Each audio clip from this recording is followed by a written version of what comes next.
Hi, Doreen Yaffa from Yaffa Family Law Group, here with my Monday morning message. You know, I have been practicing marital and family law, board certified, practicing for over 26 years, but I'm also a life coach, and I've been life coaching for a while as well. I kind of fell into it because I saw that my clients, especially post-divorce, really needed somebody who understood what they went through as going through the divorce and all of the issues that come up, and now we're trying to rebuild their life. So as a life coach, I want to talk to you about divorce victim mentality. You know, people that go through a divorce are all at different levels of emotions after the divorce is over. Some do better than others, some move on quickly, some not so much. And so what I want to talk about with divorce victim mentality is the people, those of you out there that are the poor me, I was wronged, blaming your spouse for the divorce, etc., etc. You know, the problem with having a victim mentality is that you spend a lot of really good time and energy in past focused thinking, blaming the other person, and losing all of your control in the current time. You know, there's two things that you should ask yourself to determine whether you're in divorce victim mentality. One, do you blame your ex for where you are today? Second question is, do you have thoughts that your ex is causing or has caused a lot of the problems that you're dealing with now? If you had to stop and think about that or felt uncomfortable when I asked that question, like, listen, Doreen, you don't know my ex. You don't know what I went through. He did this, she did that. And you're feeling defensive when I ask you those two questions, then you might have a divorce victim mentality. Now, one of the main characteristics that shows up when you have a victim mentality is a lot of blame. You're going to find yourself spending a lot of energy and a lot of thought on blaming someone else for where you are today. And hey, let's just be honest.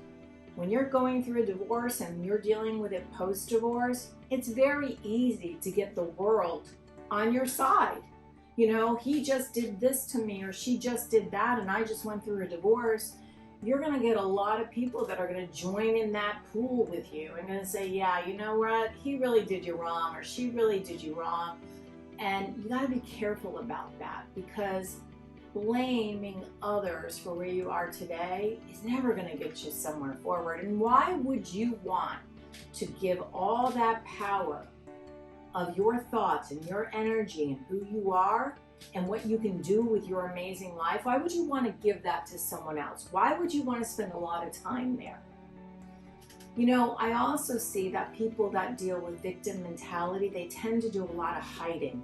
They don't want to go out, they don't want to socialize, they don't want to interact with other people, they don't want to put themselves out there and risk new adventures, growth on any level, because they feel like they've been wronged and they don't want to expose themselves to another failure, to being put down again. That's one of the downfalls of a victim mentality. The other thing is that they spend a lot of time, like I said before, on what we call past focused thinking, spending a lot of time dwelling in the past. The third thing that you have to remember or think about as to whether or not you're in a divorce victim mentality is that if you don't get yourself out of that mentality, sooner than later, you could be in that spiral of that past focused thinking for years to come. So it's really important to understand it. Now, what do you do about it? Let's give an example. Let's say your ex brings your child home late, right? 15 minutes late, and you're upset about it. You're blaming him or her, saying, you know, if you would have left earlier, if they're never good with time, now the child's going to be, you know, late for dinner and late for homework and all this. There's all this blame going on. But if you really stop to think about it, being 15 minutes late, what does that really mean? And if you're real honest with yourself, I bet you, if you look in the past, which I don't want you to do, but just to get past and move on, wasn't he always late? Wasn't she always a person somewhat disorganized when it came to time frames?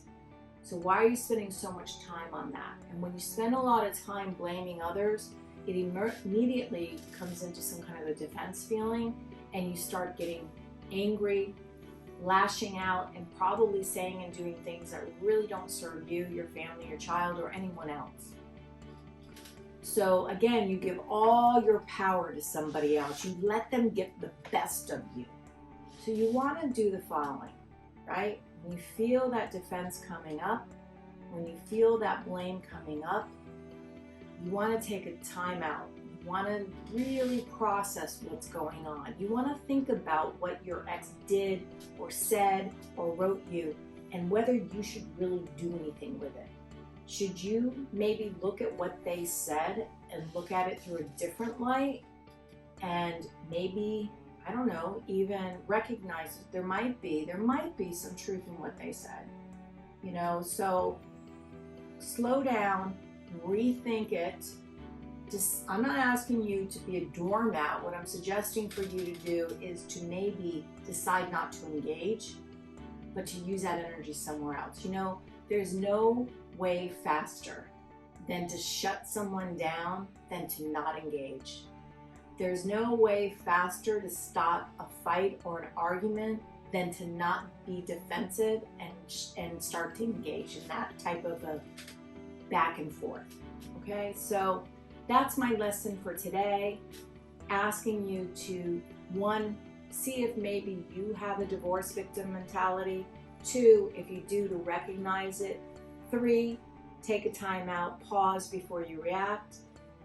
And 4, use your time for things that you want in your life to create the most amazing life you can have.